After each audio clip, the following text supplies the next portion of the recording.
Welcome back to Bleeding Blue, a show about the history of the New York Football Giants. My name is Justin Pennick, alongside one of my best friends in the entire world, Nicky Snacks. Snacks, how are you doing? I'm good. Good. Tired. Really tired, actually, yeah. Yeah, we're filming this a little late. We just got back from Alabama's Senior Bowl. Yep, Mobile. And we just celebrated 10 years since Super Bowl 46, and that's what we're going to be talking about today. 10 years ago. 10 years. So what were you, 15? I was 2011 before my March birthday. I was 13. 13, wow. 13. I was 18. Can I tell you where I was? Sure. I was at a friend's house trying to impress a girl. Damn. Yeah. You thought the Giants being in the Super Bowl would, and your reactions? And me being a psychopath? No, I don't know what the thought process was when I was 13. Maybe not thinking with the brain, maybe thinking with another body part. But yeah, which body part? I'm not sure. Where were you? What were you doing? I was in my man cave. I had some family over, a couple friends, and we were drinking Keystone Lights. Al, I know you're not a beer drinker. Well, I've never seen you drink a Keystone Light. That's because I haven't probably since that day. I think we figured out what's wrong with the Giants, though. Trust me. Me and my friends that you've all met this year who tailgate, we think that part of our downfall has been because we stopped bringing Keystone Light to the tailgates. I would agree. Keystone Light tastes about what water tastes like. Yeah. But it was cheap and effective, and I probably had like 20 of them.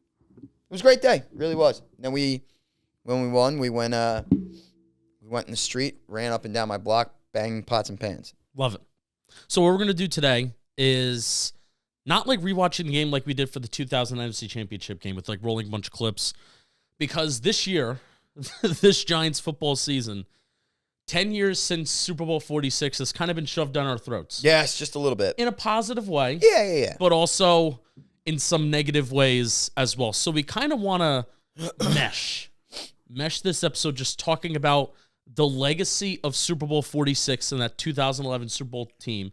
Talk about a lot of positive ways. Like I want to ask, one of the first things we want to talk about is, did it cement Eli Manning's legacy? Did it cement Tom Coughlin's legacy? And what are their legacies? Hall of Famers, not Hall of Famers. Yes. And how about in also some negative ways where, the Giants building has a lot of nepotism, and a lot of the things that they're working at improving right now is getting that nepotism, getting the losing out of the building and the sources of losing out. Yep. And it basically took them, 10 years since Super Bowl 46. And also thinking about, we talk all the time, Super Bowl 46, that football team was not good. No, it sucked. It was Eli Manning's arm. Yes, correct. That football, they were bad. Elite. It was Eli Manning's arm that was elite that year. So took advantage of a shitty division. And how does that legacy impact kind of where the Giants are today? Yes, that's how I kind of want to break down this episode. So, you right there? No, I'm not. No? 2011, Super Bowl 46, and Eli Manning. Yes. What is Eli Manning without Super Bowl 46? Well, you insulted him by saying Trent Dilfer yesterday. Which there's a part of me that does think, at least nationally, people think that he's Trent Dilfer without the 2011 Super Bowl. I get it, but if you look at Trent Dilfer, you watch him play, and then you watch Eli Manning play, it's clear who the better quarterback is. Maybe he's in the, you know what he is? Got it. Joe Flacco. Fair. Very fair. One run. Yeah. And then just, I hate saying this, mediocre to above average at best. Yeah. But it's the big games. One elite season, yeah. But it's the big games that matter. Right, correct. At the end of the day. And so I think this Super Bowl, Eli's second Super Bowl MVP, really stamps him in. Yeah. Because without it, you're right. It's, he's got no shot at the Hall of Fame, none. Yeah. Like, it's not even up for debate. And he's just, looked at as, Yeah. Now, let's say they make the playoffs, and he still has a very good regular season. A very, very good He had a great regular season, yeah. Team wins 9 games. They're eliminated, whether it's the wild card round, divisional round, or NFC Championship game. The team could look at it and be like, Eli had a great year, but it absolutely was not enough. The defense was ranked bottom of the barrel. They saw the way that he got hit around in that NFC Championship game. Again, let's just say the 49ers pulled that off. Right. But they see the way that he got beat up in that NFC Championship game. 49ers defense really good, but this is unacceptable. And do they think about changing up the roster and how they prioritize roster moves kind of moving forward? I don't know, but it's a fair, very, very fair question that Super Bowl 46, I would never trade that for the world. No. I actually want to ask you next about how do you weigh, and more important, Super Bowl 42 or Super Bowl 46, because this was our lifetime. Yeah. I would never trade it for the world, but the fact that it happened, it maybe gave people in the building a lot of confidence about, because we have Eli and because we did this right, because Victor Cruz was that undrafted free agent that we signed and we really hit on, because David Boss was this, kind of journeyman center from the 49ers, because we had all these kind of ragtag linemen, we did it. Yeah. And that we can do that again. All it takes is a magic run, another magic run, because they did it twice. Right, and with Eli's arm and even the makeshift team and the older players that we have, we can skill position players were insane. We can do it like that. They had the three-headed machine at wide receiver, and then the 1-2 punch with Jacobs and Bradshaw. That's an elite level of skill players. But they had their offensive line was deteriorating. Mckenzie, Snee, and Deal were all old, and I think they maybe played a year or two after that, if that. Boss was really no good. No. Big ass Kevin Booth. He was probably, this is tough. The best lineman on the team. He was probably one of the best linemen. But I never thought that Kevin Booth was fantastic. Well, right, but comparing him against those guys there, they had the 32nd ranked rush offense. Yeah, it was really bad. It was awful. They were averaging really 60 bad. yards a game. Yeah. And you saw Eli get absolutely piss pounded by the Niners. Yeah. Come on. And it took until the fourth quarter, which this is a problem with a lot of teams who don't throw the ball enough. It took until the fourth quarter for the Giants to finally realize, all right, we're down by 10 points. We got to let Eli just sling it now. Yeah. And that's when they were their most productive. Yeah, because what was the final score? 24-21, right? Yes. And he threw the ball 59 times. 59 times. Was it 21-17? Or no, because we won on a field goal. It was tied in overtime. I think it was. Are you talking about NFC Championship game? Yes, yes. Yeah. Which game were you talking about? I was thinking about the Super Bowl for whatever reason. Oh. Yeah, that was a dummy. Yeah. Nah, it's okay.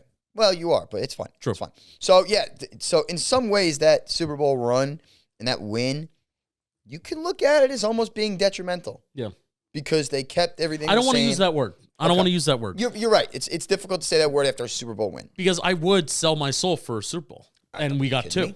If you told me the Giants win the Super Bowl next year and then suck again for another 10, I'll take it any day of the week. And that's exactly what happened. It's literally exactly what happened. Exactly what happened. They had one fugazi of a year in 16, and that was it. Yeah.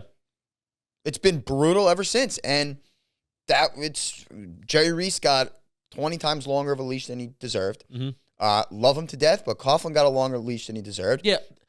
And Eli got a longer leash than he deserved. It's so tough. The Coughlin conversation is so tough because you almost look at 2015 and that season, very similar to 2010. Not being able to finish. Yeah. Not being able to finish. And I think 2015 had a lot less talent on it than 2010. 2010 is one of those seasons that I think like Dave Tollefson, I think, looks back on that, if I remember correctly from some of our conversations that we've had with him. Like 2010, he loves that team. Yeah. He really does love that team. That span of, 2005 to 2008, 2009, the Giants were top 10 in points scored every single year. And that's not a stretch that you would really think about, right? Yeah. You wouldn't think about that. So I may be getting the years wrong, but there was a stretch of, Eli Manning's prime where, sure, was he not the best quarterback in the National Football League, but those offenses were top 10 in scoring points, and you wouldn't think that right away because I did this year. What I wanted to do is were the Giants ever a good offensive team? Right. And yes, the only time that they were a good offensive team consistently year in and year out was those kind of early mid-2000s teams. It really is so crazy to think about where they are now and looking at the offense now and thinking they were in the top 10 scoring. It's just crazy how it all went downhill. In 2010, you're right. They were a better team. They still had guys from the 07 team and the 08 team who we consider the best team we've ever seen. I think that was Snee's final year. 2010? Maybe. No, he was on the the 46. No, I'm right. You're right. It was some O'Hara's final year. That's O'Hara, what I'm okay, thinking of. yeah. It was O'Hara's There you final go. year. There you go. He struggled with injuries and stuff. They still had Tuck. They still had OC. Like, those guys, they were still a good football team. And, 2011, afterwards. Yeah.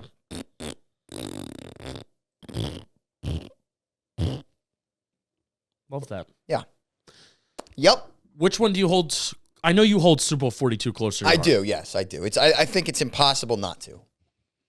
Where do you rank games of importance?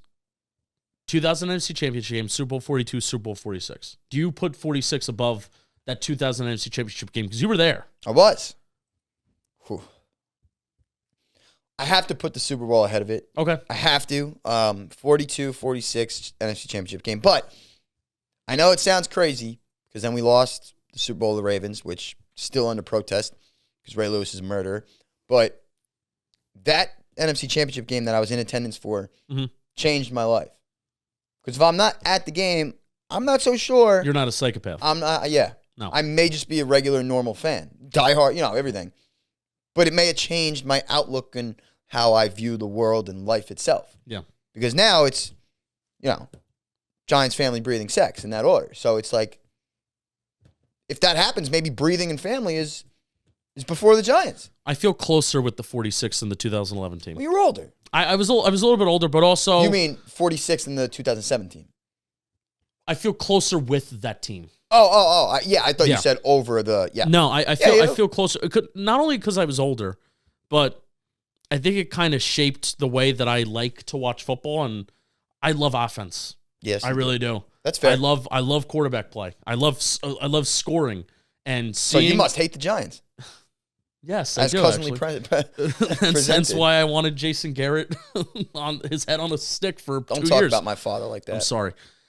But the way that they went about winning that Super Bowl, the way that it was Eli. It was Eli. Yep. And that just spoke to me. I'm like, this is what I like, and this guy carrying it, this guy delivering a ball on a dime on the sideline to Mario Manningham, the greatest throw in Super Bowl history. By far, yeah. By far. Well, I wouldn't say by far. There's been a lot of good ones, but that's number one. It's up there with San Antonio Holmes. But because it's Giants bias, I'm just gonna say it's better. No, it is better. It's 100% better. I mean, it's without question.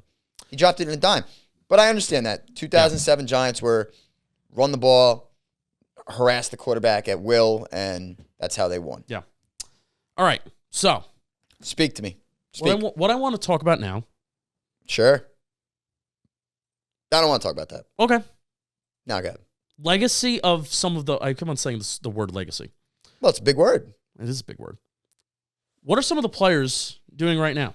You did some research into this. Yep. I want to know, what are some players doing? I know Justin Tuck. Let's start off with Justin Tuck. Yeah, Justin Tuck. I know he's doing some business stuff. Yes. But I don't know, what he's doing. So a couple years after he retired, he went back to school, and he graduated master's degree from a master's degree of business administration from the Wharton School. Wharton. That's in Penn. Is it? Wharton. Wharton. Wharton. Well, spelling, pronunciation was never my thing. So yes, and he manages people's portfolios, whatever the fuck that is. I need that. Yeah, so do I. Don't you work in sales? You work in business? You don't know what that is? I know what it is. I was kidding. I wanted to try and make that whole scene. Wharton? Make myself that's really funny. Stupider than I actually that's really am. Funny. I mean, I'm stupid, but yeah, so that's pretty cool. He went back to school. And another guy that went back to school got his master's in education from locally William Patterson University. Do you know? No, I don't know. Kareem Mckenzie. Wow. Yeah. I looked up his LinkedIn. He's what's he doing? Does he have what he's doing now? Yes, he's an individual counselor at The Bridge. No idea what it is. I didn't bother looking up what The Bridge is, but he's an individual counselor, whatever the fuck that is. I love that. Yeah. So what else we got? Chase Blackburn, as most of you may know.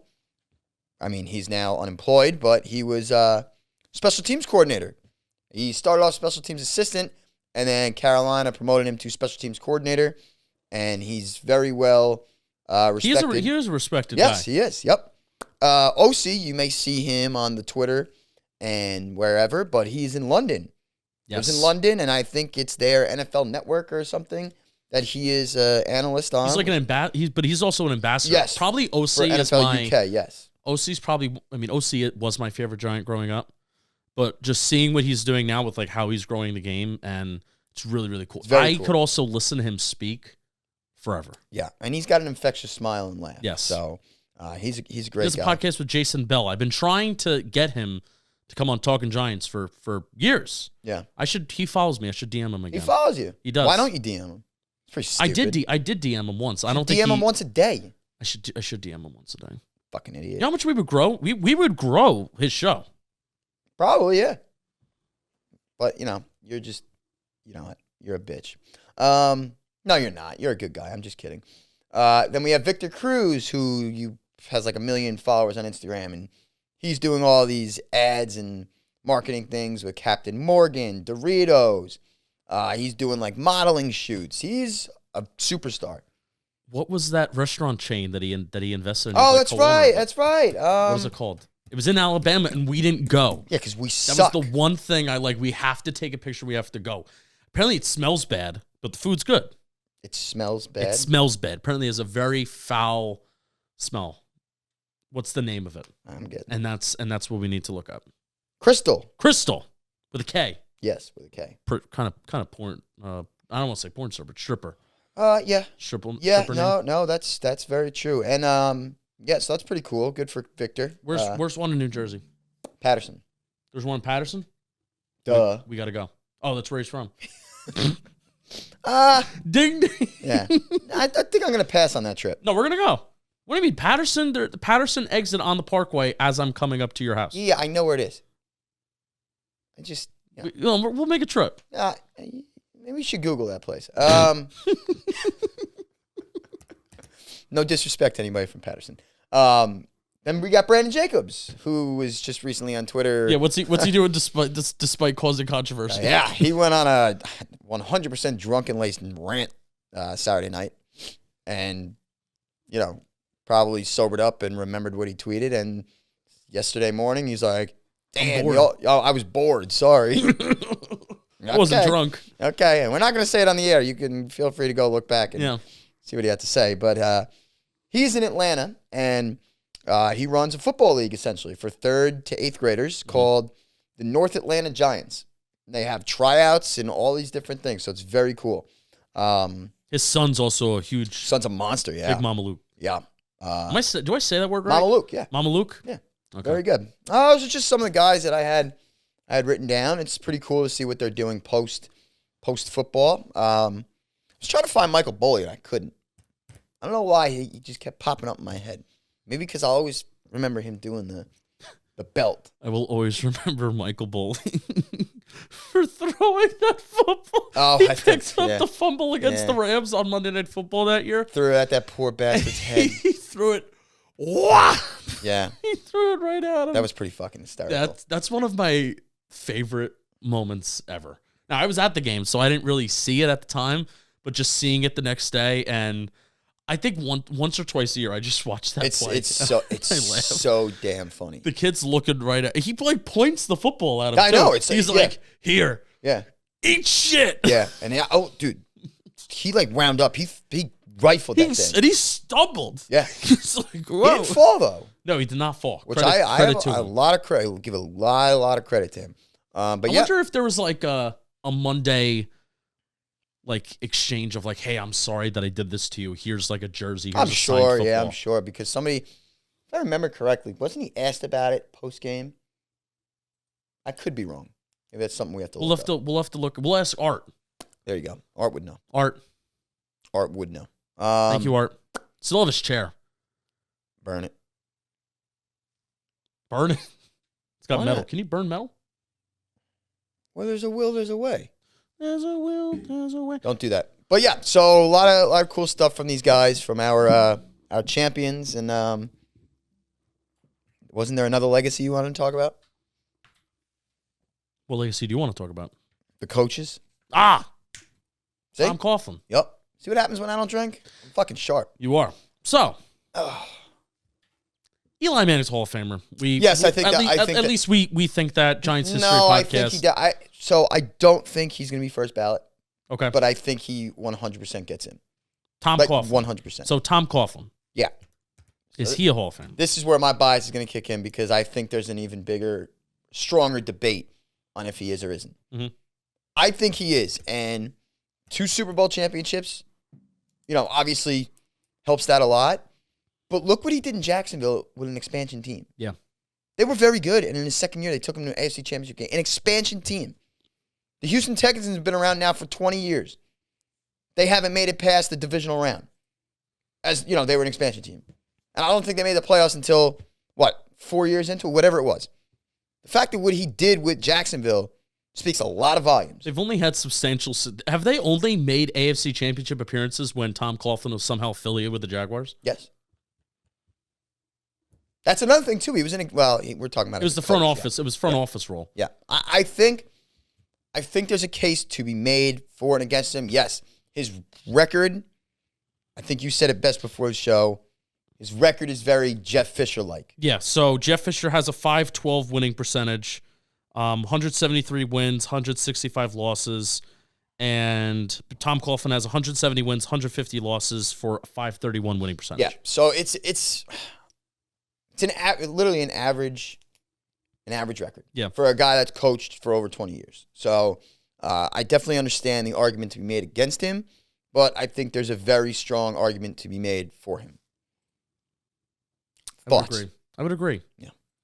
Gun to my head. It's just the winning percentage that would get people to be like. That's it. Yeah. That's it. But also, seeing again, I love the 2015 season. I love it. Yeah. And I don't. At the time, it was Coughlin. They do need to move on from Coughlin. Yeah, it was time. 100%. Yep. But now hindsight's 2020, looking back and seeing exactly what went wrong with the Giants. Tom Coughlin may have deserved another opportunity with a different GM. Yeah. Because you look at and you see what he did that season. With dog shit? With a terrible, terrible roster. Like Brandon Merriweather was like one of the starting safeties. Robert Ayers was one of their best pass rushers. Is that when JPP blew off half of a hand? He has 7.5 fingers left.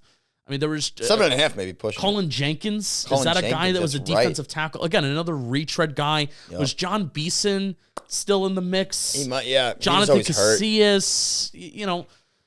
Was that Uniunga or whatever his name was?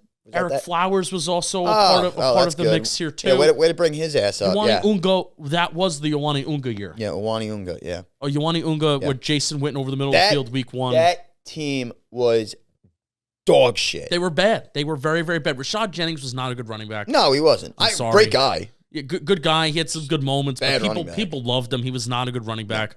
Orland Starqua, world's better. No. Andre Brown. All he did was fall into the 2015 wasn't that? I think that was an Andre Brown year. He scored like 12 touchdowns. I love it. Yes. Yeah. He was my dude. I have an Andre Brown jersey. Do not have an Orland Starqua jersey. I'm a fraud. Who the fuck would get? By the way, I think that's only my second fuck. Wow. Now it's my third. Who the fuck would get an Andre Brown jersey? Yes, thank you. A psychopath like me who was a child, a teenager growing up loving the Giants in 2014, 2015. I love the Giants, and you couldn't pay me to wear. You were also at a different point in your life where you were no longer you were an old man. You were no longer a teenager, and I was still a teenager. Those were like my prime fan years of like I'm going to be liking players. I like players a lot less now that I'm older. I don't like any of them. I know you don't. It's true. But my point about Coughlin in 2015. Yeah. Just taking that team and right. they were in every single game. If the game ended like a minute before the end of regulation, wouldn't they have like 10 wins? Yeah. It was something. No, it's true. And they really had a lot of bad like mental errors and things that they should have won a lot more of those games. And it was surprising to see a team that was coached by Tom Coughlin, who had that mantra, finish, struggling to finish at the end. And something makes me think that, again, hindsight 2020, not thinking this at the time, hindsight's 2020. If Tom Coughlin sticks around for another year, it's like with better talent, maybe he implements that finish mentality and he gets it across to those guys. Results, yeah. And he gets the results. Yeah. And now when you look at it in today's day, we're on our 4th head coach since. Yeah. So that says all you need to know about the legacy of Tom Coughlin. Yeah, that is true. Hall of Famer. Very true. You're a Hall of Famer in my book, Coach. And taking that 2011 team, which was not a good team, to a Super Bowl. No, yeah, well, please, that team sucked. And the teams that he beat to get there. Think about it. Yeah. 15 and the Falcons were whatever. We were always going to kill the Falcons regardless. Yeah. They can't go on the road. They had Mike Smith, choke artist. They suck. 15-1. Aaron Rodgers MVP, Green Bay Packers in Lambeau. We beat them by 17. Yep. Then the best defense in football and Alex Smith, Jim Harbaugh in San Fran. Vernon Davis. Vernon Davis was awesome. Yeah, he was. He was the best tight end in football. Yes. Staley in his prime. Staley. Who's Frank Gore. They had the big white DN too. He was a Justin Smith. Monster. No, it wasn't Justin. Was it Justin? Yes, it was Justin Smith. Absolutely. Alden Smith was Alden also there Smith's too. the other one. Yep. He's another one. Justin Smith and Alden Smith. Patrick that's right. Willis. Patrick Willis. Oh my Keeps God. going. No, they were truly unbelievable. Man, that's so crazy. Frank Gore. That's so crazy. If you were to poll the average NFL fan, they probably can. I mean, we are the average NFL fan. We're Giants fans. We could name a lot of those guys on that roster. Now, ask them to name the 2011 Giants outside of the wide receivers, quarterback, and Justin Tuck. Good luck. They probably can't do it. No, they may get OC. Yeah. Who was their outside linebacker? They don't know. Jaquan Williams. Jaquan Williams, Michael Boley, like Chase Blackburn. You think these guys would ever get that? No, never. Who was the middle linebacker before Chase Blackburn? Because remember we signed him in the middle of the year. So this Yeah, is he's a substitute teacher. Who was the middle linebacker? I don't know. Isn't this crazy? Because everybody just loves Blackburn. So what was their plan? Somebody must have got hurt, obviously, Yes. right? The depth chart was sure. That's why they signed somebody literally off the street. It's gonna bother me frustrating, so much. Can you keep talking? This is a good question. I don't feel bad about not knowing this. So the middle linebackers on the roster: Jaquan Williams, Greg Jones, Mark Herzlich, Chase Blackburn. Greg Jones. Yeah, and then the other line: Spencer Pasinger. And wow, now I But again, rest in peace, Tyler Sash. That just lets you know that the roster was not Sucked. very good. It's terrible. Yes, it was terrible. All right. So there you go. That's your legacy of 2011. A legacy that is very, very positive, and a legacy that also is associated with the downfall of the New York Giants. Sorry, I just yawned. I told you guys I was tired. That's really bad on the show. I'm so sorry. The years since. It's associated with the years since. So yeah. Thank you for watching. Appreciate it. Second week of Bleeding Blue off season. We will see you next week where we are going to be talking about, we're going to be going back to our more formal kind of rewatch of Super Bowl 25 against the Buffalo Bills. The Giants are basically the Bills South now. Yes. So now we are going to be talking about how we beat the Buffalo Bills in the Super Bowl. And it is so cool. Arguably the best game, Super Bowl game in Giants franchise history. Because it comes on the missed field goal, and it's just the release of, holy shit, we won this. Yeah. Pretty boring game, though. Was it? They held the ball for 45 minutes. I think that's awesome. It's very awesome, but game-wise, you're saying this game? Moment. Now, No. the catch. All right, we got it. Don't give everything away. We're going to run. All right, we'll see you next week. Thanks for watching. Keep on bleeding blue, and peace and snacks. Fuck Tiki Barber.